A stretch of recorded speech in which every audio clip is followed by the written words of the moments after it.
Welcome everyone, and what a fantastic time for real estate. These are some of the properties that Millie and I have had interaction with in the Portland area. We have 8 people in our team, so there's a lot more, hundreds and hundreds of transactions we've had over 21 years, and this stretches out to Gresham and Hillsborough and almost to Salem. So, we've had experience in all different price range. Each colour represents purple over $1 million properties to 600, 300,000. But amongst those transactions, there's a lot of investor ones as well, up to fourplex transactions. And we love helping people. And that's what we're going to focus on tonight. But first of all, so what we want to do is to give you a glimpse of what the market's doing. We're getting lots of questions about, is it a buyer's or a seller's market?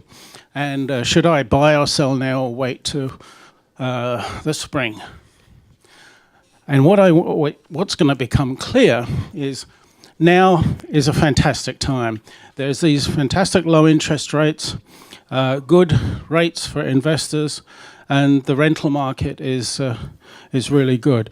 We've only got 3% vacancy rate in Portland, and that's going to continue for some time, according to the experts.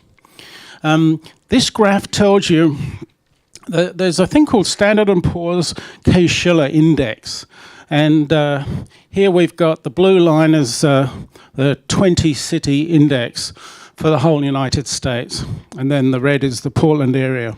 This is an index, it's not actual numbers, but this is what a lot of the media hangs on to when this report comes out. So it's indicating that we're like at 2006 prices today.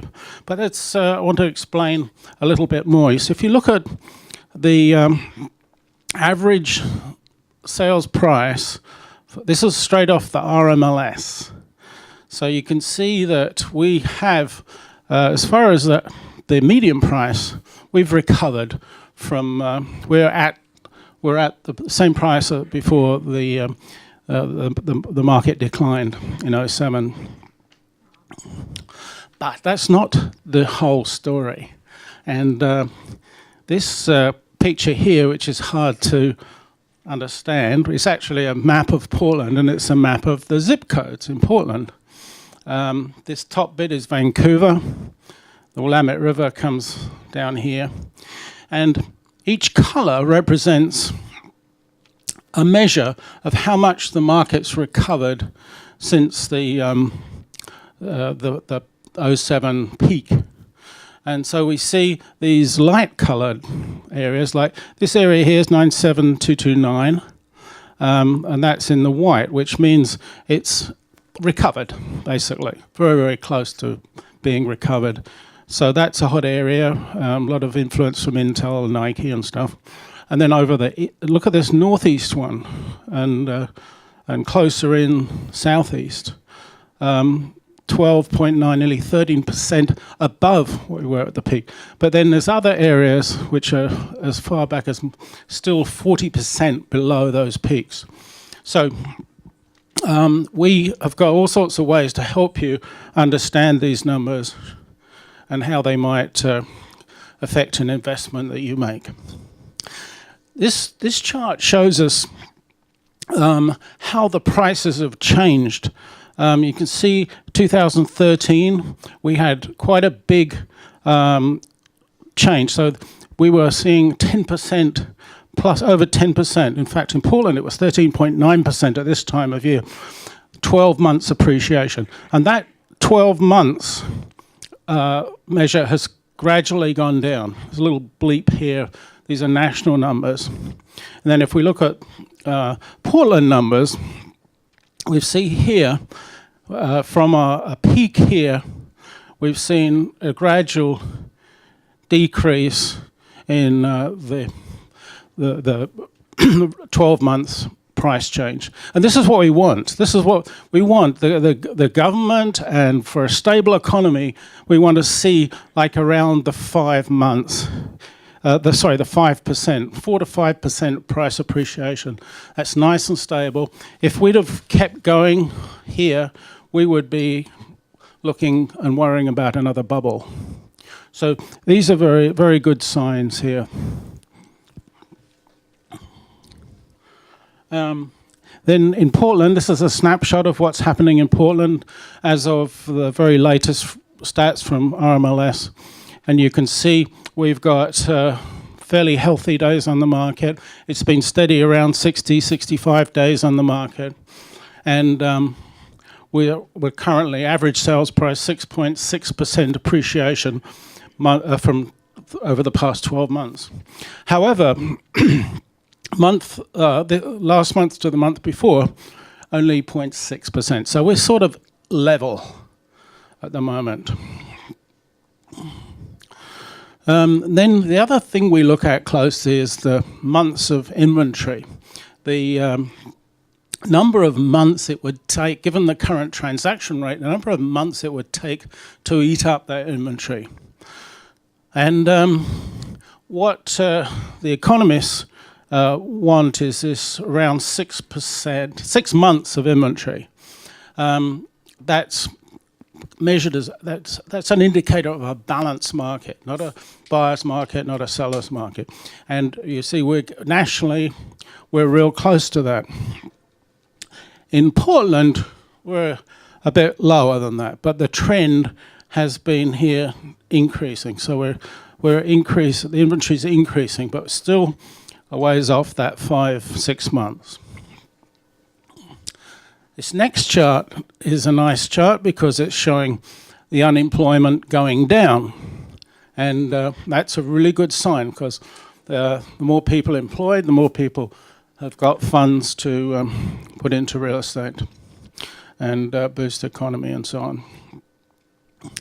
Interesting thing is, although the unemployment's gone down, the 80%, lower 80% of earners, their salaries have actually gone down. From the recession, there were cutbacks, price reductions, pay reductions and stuff.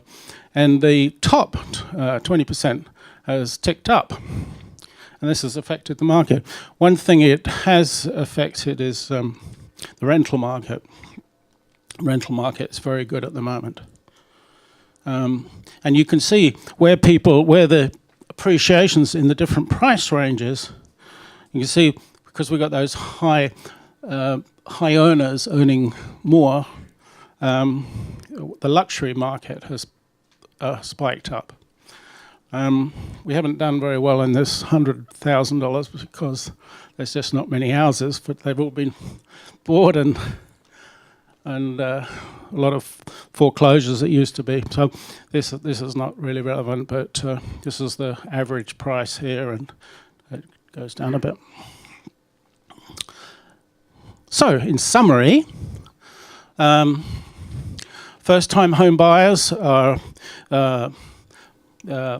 millennials, so they're a lot more cautious, a lot of student debt. First-time home buyers definitely renting longer, so they're strengthening the rental market. There is a backlog of new construction. There'll be some time before that catches up. Low interest rates are amazing, and Mike is going to talk about that next. And great rates for investors, great plans. Appreciation prospects are favourable, and the good income, the low occupancy rate is predicted to hang around for quite some time.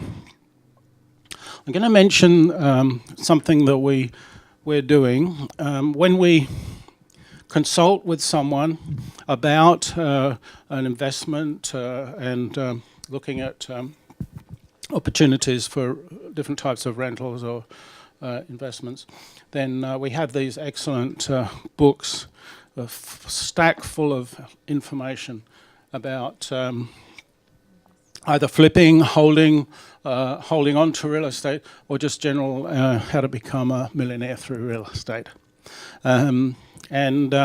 We also have, I want to point out to this guide here, in the back of this guide is a financial tool that helps you analyze in great detail an investment opportunity. Now we step you through that and show you how to go through it. And we have here an example. I didn't print out a load of different examples of different investments because everyone's looking for different things. But I want to point out that guide that we can help you.